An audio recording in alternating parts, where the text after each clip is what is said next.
வணக்க மக்களே, மற்றும் ஒரு உதவும் கரங்க நிகழ்ச்சியோட உங்களை சந்திக்கிறேன். வளமையா நாங்கள் உதவும் கரங்க நிகழ்ச்சினாலே கவலையா மிக கஷ்டமா இன்றைக்கு இன்னொரு ஃபேமிலியை பார்க்க போகிறோம் அப்படின்னு ஒரு வேதனையோட நாங்கள் கடந்து வருவோம்.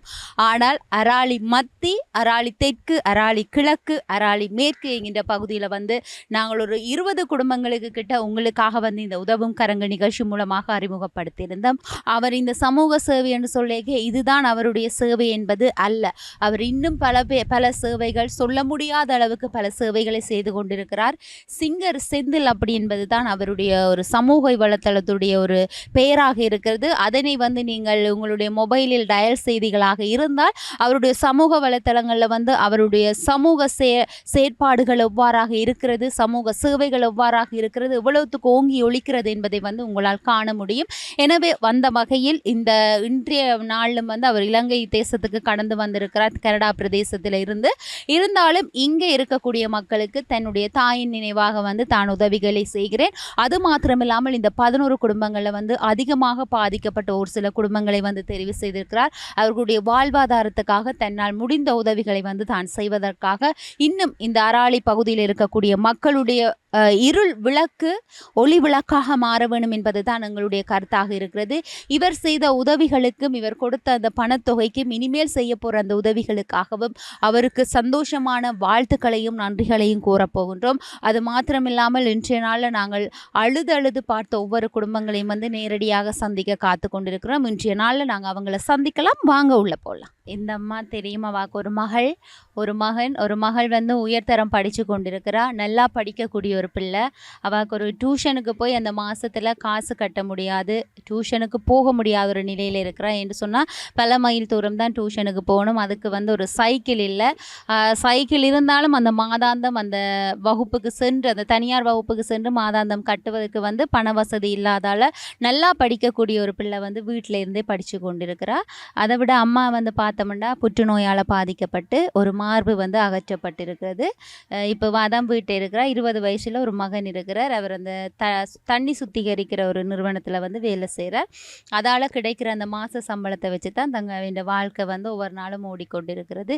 சில நேரம் சமைப்போம், சில நேரம் சாப்பிடுவோம் என்ற மாதிரி தான் அவங்களோட வாழ்க்கை. இந்த மகனத்தை நான் நம்பி இருந்து வாழ்கிறேன். இந்த மகன் சீவியத்தில் தான் நான் இருக்கேன். எனக்கு உதவி இல்லை, ஆறுதல் இல்லாமல் தான் நான் இன்றைக்கு 4 பிள்ளைகள் 2 பேர் படிக்கினேன். மூத்தோ 7ல் பாஸ் பண்ணி ஓஎல் பாஸ் பண்ணி இப்போ 7 படிக்கிறா. மட்டு சென்ட்ரலில் தான் படிக்கிறா. அவൾക്ക് போய் வர்றதுக்கு சைக்கிள் வசதி இல்லை, டியூஷனுக்கு போய் வர்றதுக்கு காசு வசதி இல்லை. நல்லா படிக்கக்கூடிய ஆர்வமான பிள்ளை. அம்மா நான் படிக்க வேணுமென்று தான் சொல்லுவா. ஆனால் படிக்கிறதுக்கு இந்த ஒரு வசதி எனக்கு உதவியும் இல்லை. நான் இன்றைக்கு உதவி இல்லாமல் தான் வாழ்கிறேன். அப்படி இந்த வீடை நான் 2010 இந்த வீட்டு திட்டம், உலக வங்கி திட்டம் என்று சொல்லி இந்த வீட்டை எனக்கு கட்டி தந்தார்கள். ஆனால் அந்த வீடு வெளியில் தான் பார்க்கும்போது அடம் வடிவாக இருக்குது. ஆனால் குசினிகள் ஒன்றும் கட்டுப்படையில் அப்படியோ இருக்குது. 2 அறை, பெரிய அறை, சாமி அறை, எழுதுகள், சிசின் அறை எல்லாம் அப்படியோ மண் இதாகத்தான் இருக்குது. ஏற்ற உதவியே எனக்கு இல்லை. நான் பெரிய கஷ்டத்திலேயும் வாழ்கிறேன். பார்த்தா எனக்கு இந்த நோய் வந்துட்டுதுண்டா, அது ஒரு மனதிலே ஒரு குழப்பம், இப்படி ஒரு வருத்தம் எனக்கு வந்துட்டுது என்று சொல்லி நான் அப்படி வருத்தம் வந்துட்டுதாண்டு என் மனதை நான் கைவிட்டதும் விட்டு என் பிள்ளைகள் பாவம் 4 பிள்ளைகளும் தனிச்சு போடுமே. நான் இந்த நோயோடு நான் வெளியில் வர வேணும். என் பிள்ளைகளுக்காக நான் இன்றைக்கு கடவுளின் இதில் தான் நான் இன்றைக்கு இருந்து வாழ்கிறேன். எனக்கு யார்தானும் எனக்கு நான் ஒரு சதுர உதவி, நான் ஒரு உதவி எனக்கு செய்தாலுமே எனக்கு போதும். அதைத்தான் நான் விரும்புகிறேன். எத்தனை பேர் நான் இப்படி நோயென்று சொல்லி கதைக்க போனாலும் ஒருதன் எனக்கு ஒரு உதவி இல்லை. ஆக ஒரு 5000 ரூபா காசு தான் மாதம் விதானியார் 15 எனக்கு தாரது. அதை விட எனக்கு வேறு ஒரு உதவிகளோ, எனக்கு ஒரு என் சொந்த பந்தங்களாரி ஒரு உதவிகளோ, எனக்கு ஒரு அரசாங்கத்தாரி ஒரு உதவிகளோ உலகாலத்துக்கும் எனக்கு கிடைக்கப்படையில. அப்படி ஒரு நிலைமையில தான் நான் இருந்து வாழ்ந்து கொண்டு இருக்கிறேன்.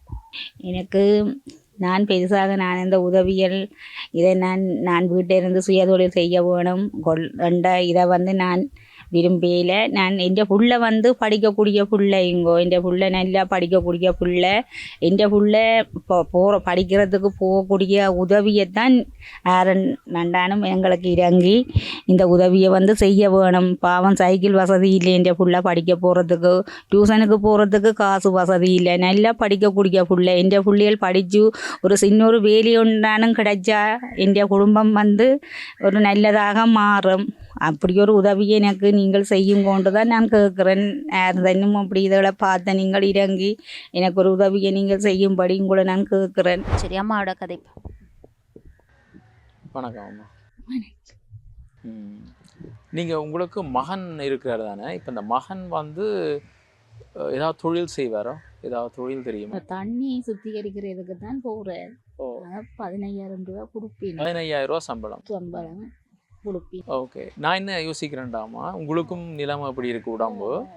அப்போ உங்களோட பிள்ளைய நான் ஒரு வாழ்வாதாரம் உண்டு உங்களோட கொடுத்தால் அவருக்கு அவரோட நாங்கள் கதைக்கலாம். அப்புறம் போகிற வழியில் வேனில் போகும்போது கதைப்போம். இவரை நம்பரை தாங்கோ, அவரை நாங்கள் ஒரு பிஸ்னஸை முடிஞ்சால் ஸ்டார்ட் பண்ணி கொடுத்தால் அவர் வேற ஒரு ஆட்களுக்கு வேலை செய்கிற விட தானே வேலை செய்கிற மாதிரி ஏதா என்னண்டு அவருடைய துடிப்பான ஒரு பையனா. அப்போ நீங்கள் முடிஞ்சால் அவரோட காய்ச்சி நாங்கள் ஏதாவது நிச்சயமாக செய்கிறோம். மகளோ நிச்சயமாக நாங்கள் நான் சைக்கிளும் அரேஞ்ச் பண்ணுறேன்.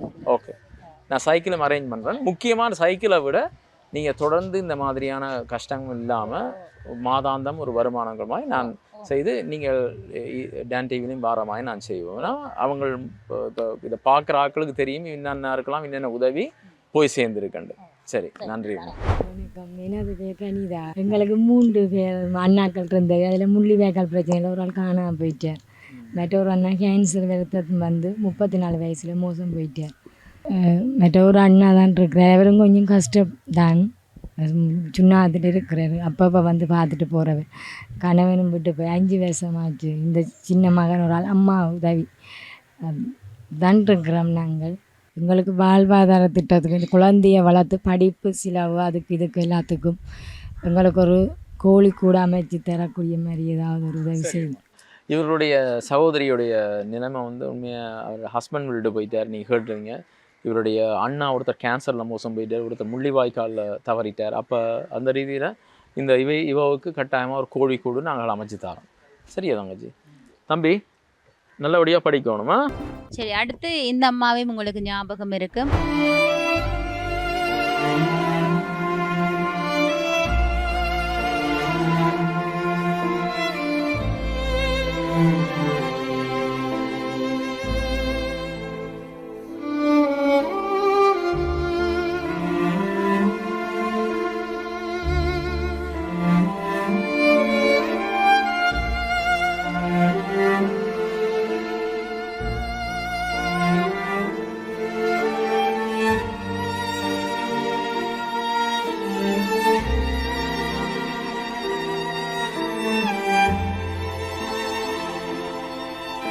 நான் சொல்கிறத விட அம்மா சரிட்ட சொல்லுகின்ற வேளையில் அவருக்கு உணர்வு பூர்வமாக வந்து விளங்கக்கூடும்னு சொல்லி நான் நினைக்கிறேன்.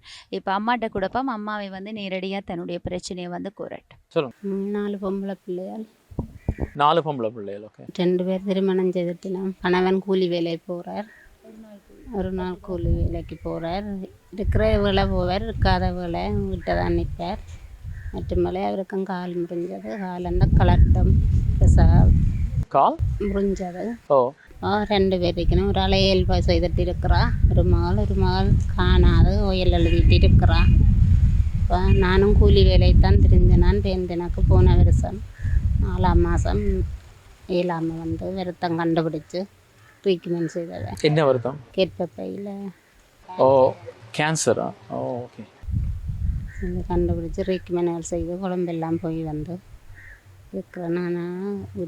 நானும் போனால் தான் குடும்பம் கொண்டு போனது. இப்போ விட்டு நிலைமையால் கொஞ்சம் கஷ்டமாக இருக்குது. பிள்ளைகளும் தொழில்கள் இல்லை. என்ன நீங்கள் உங்களுக்கு செய்யலாம்னு நீங்கள் என்ன லைவ்லிஹுட் அசிஸ்டன்ஸ் நீங்கள் அவருக்கு என்ன வருமானம்? கூலி வேலை தான் இந்த போகிறது. உங்களுக்கு வெளியில் யாரும் இருக்கணுமா? இல்லை, ஒரு தரம் இல்லை. இது நீங்கள் வேறு எங்கேயும் முதல்ல எடுத்துனீங்களா இதை பற்றி யூடியூபர்ஸோ வேறு யாரும் வந்து எடுத்து? இல்லை இவ தான் வந்தது. இவே தான் வந்தது. சரி, அப்போ பரவாயில்ல. எங்களோட இது என்னென்னா நாங்கள் ஒருக்கா செய்தால் அவங்க வேறு ஒருவரோட திருப்பி ஒரே ஆக்களை எடுக்கக்கூடாதுன்றதில் நாங்கள் கவனமாக இருக்கோம். நீங்கள் உங்களுக்கு 2 மகளாண்ட சொன்னீங்க. 4 பொம்பளை பிள்ளை. 2 பேர் மேரி பண்ணிட்டாங்க. உங்களுக்கு சொந்த வீடா காணி இருக்கும்? காணி அறுவடை வீடு தான் நாங்கள் இடம்பெயர்ந்து வந்து அந்த இந்தியன் வீட்டு திட்டம் வந்து தந்தார். இந்தியன் வீட்டு திட்டம். ஓகே. அதெல்லாம் வீடும் பிரிஞ்சிட்டது கட்டுன. என்ன தொழில் செய்தால் நீங்கள் உங்களுக்கு கொடுக்கக்கூடியமா இருக்கும் உங்களுக்கு வாழ்வாதாரம்? வாழ்வாதாரம் இன்னும் பிள்ளைகளுக்கு ஒரு தையலுக்கு ஏதாவது தையலோ? இதன் பிள்ளைகளுக்கு ஒரு உதவிகள் செய்யும். இல்லை தையல் தெரியுமோ? தையல் தெரியாது, பழகினவா அவன் விட்டுட்டாடே இல்லை. சரி, நீங்கள் இவையில ஒருக்கா என்னன்னு பார்க்குறீங்களா? மாடு கொடுத்தா உங்களுக்கு அதால் ஒரு வருமானம் வந்தால் ஓகேயோ? இந்த வசதி நான் என்னென்னு சொல்கிறேன் உங்களுக்கு. நாங்கள் ராணிமேற்கு வட்டுக்கோட்டை பகுதியில் வசித்து வருகின்றோம். எனது சகோதரி திலக்ஷனா வயசு 27. இப்போ 8 வருஷ காலமாக 2 சிறுநீரகங்களும் பாதிக்கப்படுகின்ற யாழ்ப்பாண வைத்தியசாலையில் சிகிச்சை பெற்று வருகின்றார். இப்போ 7 வருஷமாக டயாலிசிஸ் பண்ணிட்டு இருக்கிறார். 3 நாளைக்கு ஒரு தடவை ஹாஸ்பிட்டலுக்கு போயிட்டு வரணும். இந்த கிட்னி பாத்திரத்துக்காக எங்களுக்கு 80 லட்சம் ரூபா பணம் தேவைப்படுகின்றது. என்னுடைய தந்தையார் 80 லட்சம். என்னுடைய தந்தையார் கூலி வேலை தான் செய்து வருகிறார். நாங்கள் 5 பிள்ளைகள். எங்களுடைய குடும்ப வருமானம் போதாமையால் இந்த அறுவை சிகிச்சையை மேற்கொள்ள முடியாதுள்ளது. ஆகவே இந்த யுவதியின் உயிருக்காக போராடி கொண்டிருக்கின்ற இந்த யுவதியின் உயிர் காப்பதற்காக தங்களால் இயன்ற உதவிகளை செய்து வருமாறு மிகவும் தாழ்மையுடன் கேட்டுக்கொள். வணக்கம் தங்கச்சி. நான் வந்து இந்த கிட்னி சம்மந்தமாக பல நோயாளிகளோட நான் தொடர்பில் இருக்கேன். டாக்டர் பிரம்மாவும் எனக்கு தெரியும், உங்களோட தங்கச்சியை பார்க்குறவ. நாங்கள் வந்து வழக்கமாக கிட்னி வாங்குறதுக்கு காசு கொடுக்க இயலாது. நீங்கள் 80 லட்சம் கேட்டிங்களா, இது வந்து அது ஒரு இல்லீகல். அது நாங்கள் நிறுவனம் செய்ய இயலாது. உங்களோட தரவுகளை நீங்கள் தந்தீங்கண்டா இவைக்கு எப்போ இந்த கிட்னி மேட்சிங் ஒரு டோனரை ஃபைன் பண்ணுறதோ இல்லைண்டா ஒரு இறந்து போனவற்ற கிட்னியை தான் பொருத்துவாங்க. அதுக்கான முயற்சி ஏதாவது செய்யலாமாண்டா முதலாவது நான் பார்ப்போம். 2வதாக இப்போ உங்களுக்கு ஒரு வாழ்வாதாரமாக ஏதாவது கொடுத்தால் அதை கொண்டு நீங்கள் இதில் முக்கியமாக இவ ஏற்கனவே இந்த சிஸ்டருக்கு வந்து தாங்கள் காசு சேர்த்தாரமண்டு வேறு ஒரு ஆக்கள் செய்து அதில் ஏதோ 1.5 லட்சம் அவங்களுக்கு மொத்தமாக கிடைச்சிருக்கண்டு அறிஞ்சினாங்களா? அப்படியா? 2,25,000. 2,25,000 தந்தவையா? அதில் கொமர்ஷியல் பேங்க்ல 2,67,000 பணம் களவு போனது. எங்கட அப்புறம் அந்த கொமர்ஷியல் பேங்க்கில் அந்த காசு களவு போயிட்டுது. இன்னும் அது ஏன் அப்படி களவு போனோன்ட்டு இவங்களுக்கும் தெரியாமல் இருக்குது. என்ன வாழ்வாதாரமாக உங்களுக்கு கொடுக்கலாம்? உங்களுக்கு என்ன தொழில் தெரியும்?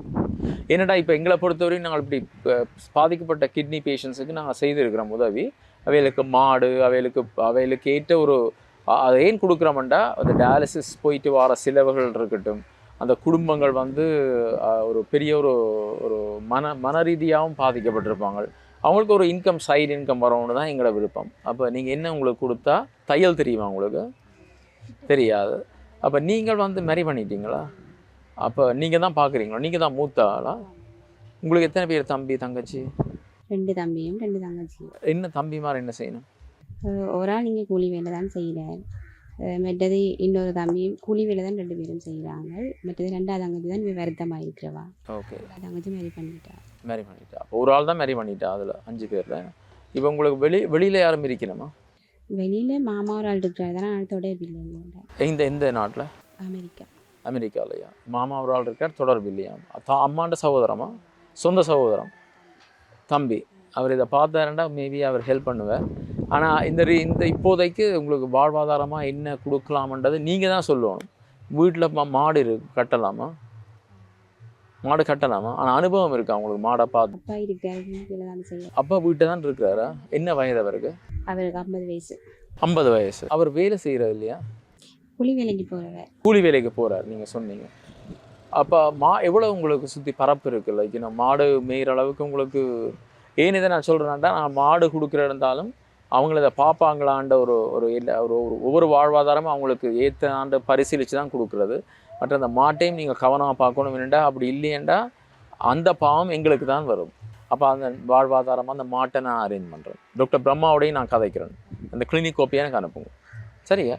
நன்றி தங்கச்சி. எங்களுடைய செந்தில் சார் அவர்கள் வந்து 118 உயிர் காக்கும் இதய சத்திர சிகிச்சை வழங்கக்கூடியவர்களுக்கு வந்து பல உதவிகள் வந்து செய்திருக்கிறார். அது மாத்திரமில்லாமல் மல்லாவி மற்றும் மாஞ்சோலையில் வந்து குருதி சுத்திகரிக்கக்கூடிய ஒரு நிலையத்தையும் வந்து ஏற்படுத்தி கொடுத்திருக்கிறார். அதை தாண்டி மாஞ்சோலையில் வந்து அவசர சிகிச்சை பிரிவுக்கும் வந்து அவர் தன்னுடைய உதவிகளை வந்து வழங்கியிருக்கிறார். குறிப்பாக வந்து இப்போது எங்களுடைய யாழ்ப்பாணம் போதனா வைத்தியசாலைக்கு சத்திர சிகிச்சை செய்யக்கூடிய இயந்திரத்தை வந்து இயந்திரம் என்று சொன்னாலே உங்களுக்கு தெரியும். ஏற்கனவே வந்து இங்கே அந்த சத்திர சிகிச்சைகள் நடந்து கொண்டு தான் இருக்கிறது.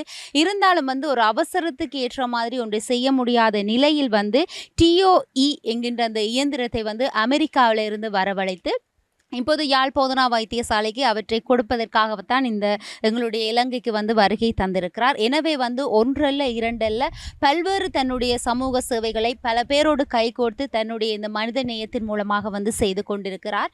இன்னும் இது மாத்திரமில்லாமல் இன்னும் பெரிய பெரிய சமூக சேவைகளை வந்து இவர் செய்ய வேணும். இவர் இறுதி வரைக்கும் இவருடைய குடும்பமும் சரி இவரும் சரி சந்தோஷமாக செழித்து வாழ வேணும். அது மாத்திரமில்லாமல் இவ்வாறான மக்களுக்கு உதவிகள் செய்கின்ற வேளையில் இவர்களுடைய புண்ணியம் எல்லாமே வந்து அவரை சேரும் என்பதை நாங்கள் மறக்கவே கூடாது. இவரை போல் இன்னும் அதிகமான செந்தில் குமரன் மாதிரியான சேராக்கள் வந்து உருவாக வேணும். எங்களுடைய இளைஞர்கள் மத்தியில் அவரை போன்றவர்கள் வந்து உருவாகி இவர்களை போன்ற இன்னும் பல மக்களுக்கு, இந்த வாழ்வாதாரம் இல்லாத மக்களுக்கு உதவிகளை வழங்க வேணும். மக்களோடு இந்த உதவிகளை நிறுத்தி விடாமல் இன்னும் பல உதவிகளை வைத்தியசாலைக்கும் பல இடங்களுக்கு சென்று அவர்களுக்கு அந்த உதவிகளை வந்து வழங்க வேண்டும் என்று சொல்லி மீண்டும் எங்களுடைய உதவும் கரங்கள் நிகழ்ச்சியூடாக நாங்கள் பெருமையாக வந்து இவரை வந்து வாழ்த்தி வணங்குகின்றோம் என்று தான் சொல்ல முடியும். ஏனென்று சொன்னால் எல்லாருமே வந்து இவ்வாறு, அதாவது ஒரு வைத்தியசாலைக்கு நாங்கள் உதவி செஞ்சிட்டோம்னு சொன்னால் எங்களுடைய பெயர் வந்து பேப்பரில் வந்துட்டு டிவியில் வந்துட்டு போதும் நிறுத்திடலாம் அப்படின்னு வந்து யோசிப்பாங்க. இருந்தாலும் அதை தாண்டி என்னுடைய சமூக சேவைகள் பல மனிதர்களுக்கு மூலமாக வந்து கிடைக்க வேண்டும் என்பது தான் அவருடைய ஒரு ஆசையாக இருக்கிறது. அது மாத்திரமில்லாமல் அவருக்கு இவ்வாறான ஒரு மனநிலை வருவதற்கு முக்கிய காரணமாக இருந்த அந்த தாயாருக்கு தான் கோடி புண்ணியங்கள் வந்து சேரக்கூடும். இருந்தாலும் வந்து அவரோடு இன்னும் பல வருடங்கள் அந்த தாயார் இருந்து ஆண்டு அனுபவிக்க முடியாமல் போய்விட்டதுக்கு நாங்கள் மிகவும் மனம் வருந்தப்படுகிறோம். ஏனென்று சொன்னால் அவருக்கு இந்த தாய் இல்லாவிட்டாலும் உலகத்தில் சுட்டி பார்த்தால் எத்தனையோ தாய்மார்கள் வந்து இப்போது உருவாகி கொண்டிருக்கிறார்கள் என்று தான் சொல்ல முடியும். இவருடைய சமூக சேவை இன்னும் பலமாக இன்னும் ரெட்டிப்பாக வந்து அவர் உருவாக்க வேண்டும். இன்னும் பல சேவைகளை வந்து வழங்க வேண்டும் என்று சொல்லி டான் குடும்பம் சார்பாகவும் எங்களுடைய உதவும் கரங்கள் சார்பாகவும் சந்தோஷமான நன்றிகளையும் வாழ்த்துக்களையும் கூறிக்கொண்டு இன்றைய நாளிலும் இந்த அராலிமத்தி பகுதியில் இவ்வாறான மக்களை சந்தித்த மன திருப்தியோடு நாங்களும் கடந்து செல்ல காத்து கொண்டிருக்கின்றோம். இதுபோல் அடுத்த வாரம் இன்னொரு காணொலியோடு உங்கள் அனைவரையும் சந்திக்கும் வரையில் உங்களிடத்தில் இருந்து விடைபெற்று செல்லும் நான் ஈஸ்வரன் சுரேகா. நன்றி நேர்களே.